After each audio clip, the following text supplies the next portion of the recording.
Ishimwe nanone inshuti zanjye nongeye kubashimira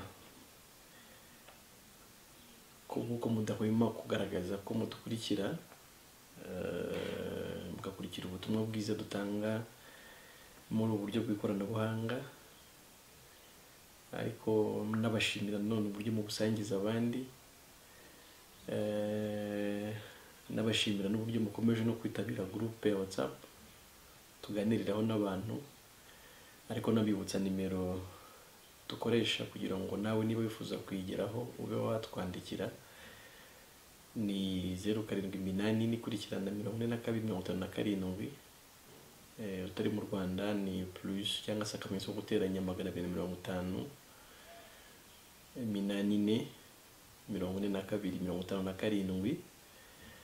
Watwandikira nawe tukagushyira kuri iyo groupe tukajya tuganira, niho abantu babariza ibibazo byinshi bitandukanye tukabasubiza. Ariko uyu munsi mfite ubutumwa bwihariye cyane, ni ubutumwa nabonye ejo bugenda busirikira nanjye bungeraho. Ni umuntu uri muri Amerika wari woherereje inshuti ye iri mu gihugu cy'abaturanyi ubutumwa kuri WhatsApp na audio, ariko amubwira ko afite ubwoba bwo kurimbuka, amubwira ko afite ubwoba bw'uko imperuka yegereje, amubwira ko ibimenyetso bihari ko byarangiye, ku isi yarangiye, ariko bimuteye ubwoba cyane. Ubwo rero byatumye ntekereza ko twaganira mu by'ukuri kuki abantu batinya kurimbuka. Ese icyo kibazo mu by'ukuri nta muti gifite?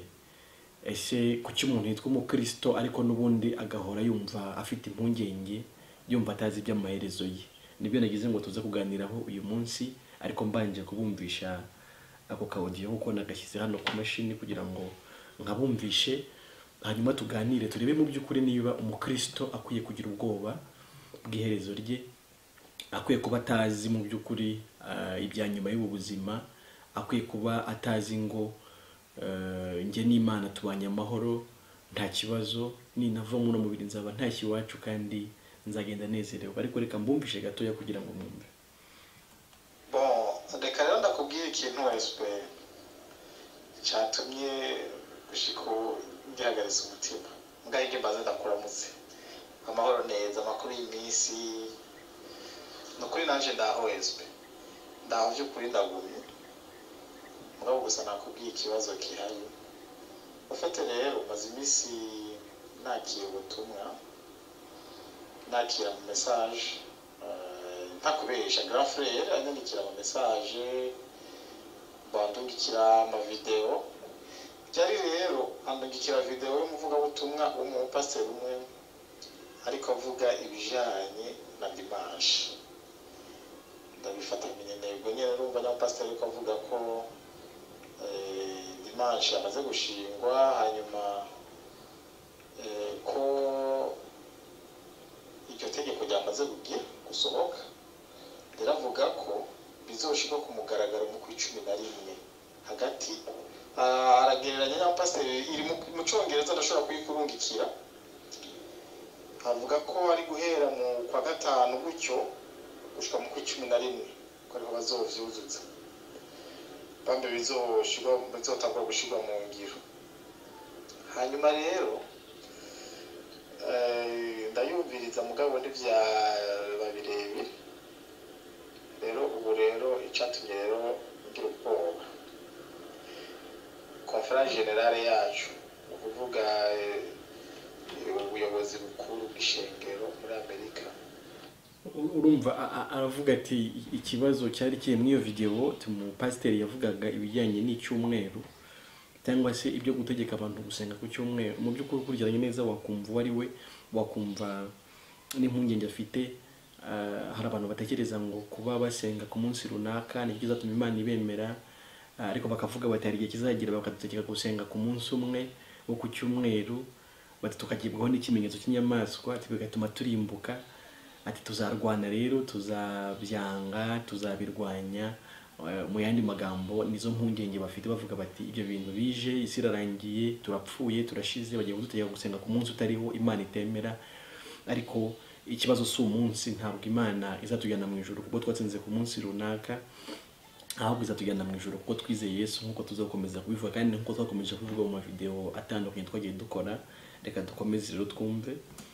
Boneka kuri isabato bazoba bari aha hantu nyene hari inama izobi ihari n'igikorane nyene. Umupasiteri wa Union azoba yaje ariko babwiye ukuntu bategereza kurangiza igikorwa.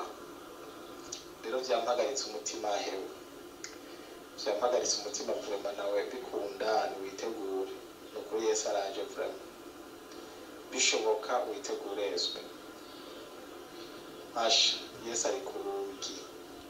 Jewe kare nahora ndavyumva nkabifata ibisanzwe, umugabo uravye ukuntu vyangize mu by'ukuri ndifuza ko Imana yomfasha ikanyeza kabisa.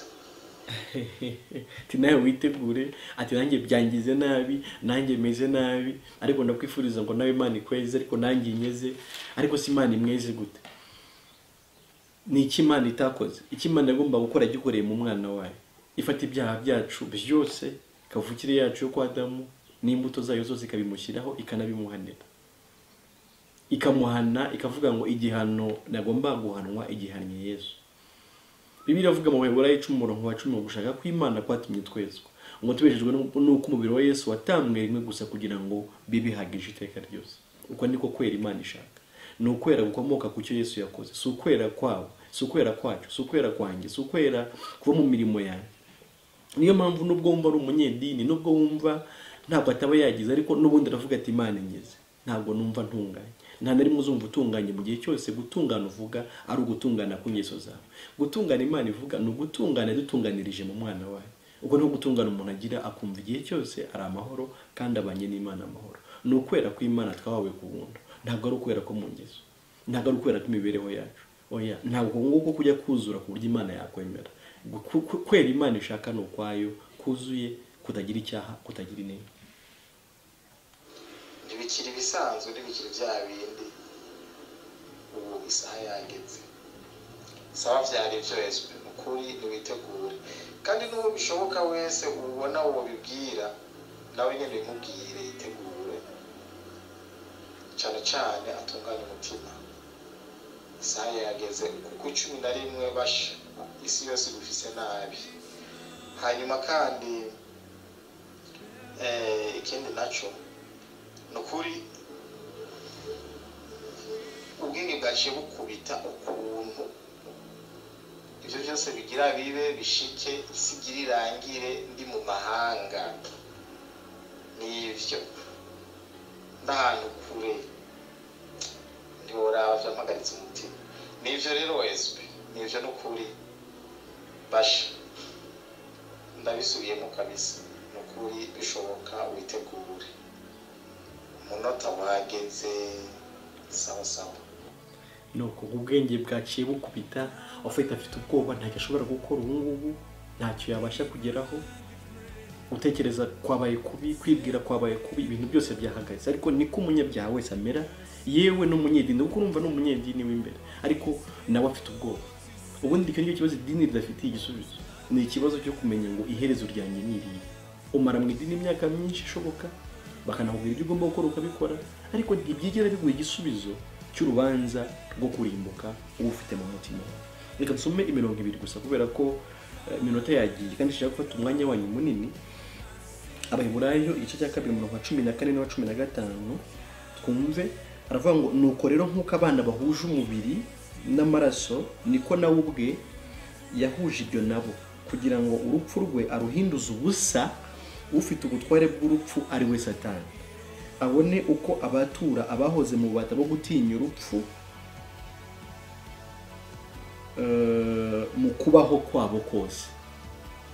Ngaho rero Yesu ikibazo yarakirangije kera, yambaye umubiri nkatwe, ariko agamije kugira ngo urupfu rwe aruhinduze ubusa. Uwari ufite ubushobozi bw'urupfu ari we Satani, ngo kugira ngo urupfu rwe arukemuze ikibazo twari dufite cy'urupfu. Ngo kandi ngabone uko abatura abahoze mu bubata bwo gutinya urupfu uhereye mu kubaho kwabo kose. Twahoze mu bubata bwo gutinya urupfu, twumvaga dufite n'Imana ikibazo, twumvaga Imana izaturimbura. Ariko urupfu rwa Yesu rwakemuye icyo kibazo. Urupfu rwa Yesu rwatumye urupfu rwagomba gupfa ruburizwamo. urupfu rwa Yesu rwahindutse ingurane y'urupfu rw'iteka nagomba gupfa. Urupfu rwa Yesu rwahindutse igihano gisimbura icyo nagomba guhanwa kugira ngo mve mu bubata bwo gutinya.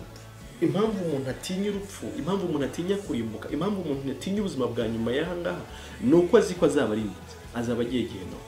Ariko icyo kibazo Imana yaragikemura. Kutizera Yesu nibyo bejeje abantu mu bubata. Abantu bagiye gushakira umukiro mu bintu bidakiza. Kujya mu mazi ukabatizwa sibyo siko gakiza. Kwatura ibyaha ukabivuga mu mazina siko gakiza. Kujya muri korali gusenga cyane siko gakiza. Agakiza kabonerwa mu cy'umukiza yakoze. Icyo umukiza yakoze ni iki? Nuko yapfuye mu kintu cye. Nuko yagupfiriye. Nuko yemeye kwishyiraho ibyaha byawe byose. Nimvuga byose wumve byose. Uko yapfuye utaranabaho kandi yishyizeho ububi bwawe bwose. Ariko si ibyo gusa, ahubwo n'igihano cy'urupfu rw'iteka Imana yarawukatiye. Imana ishima kugihana Yesu imubaza umubabaro wose wagomba kuzahaba kugira ngo nubyizera Imana ikubare nk'intungane mu maso yayo, ikubare nk'umuntu udafitanye nayo ikibazo. Aho ubona bakubwira ngo subscribe, hita wakanda kugira ngo mu gihe dushyizeho video uzajya uhita uyibona. Ndagushimiye cyane ku mwanya wawe kandi nkwifuriza amahoro aba mu bwishoborwa icyo Yesu yakoze, amahoro y'iteka, amahoro yo gukura mu bata bwo gutinya urupfu, ukabaho wumva nta kibazo ufitanye n'Imana, ukabaho wumva uri umudendezo, ukabaho wumva warabohowe, ukabaho wumva ubanye n'Imana amahoro. Imana ishimwe ku bwa Yesu none iteka ryose.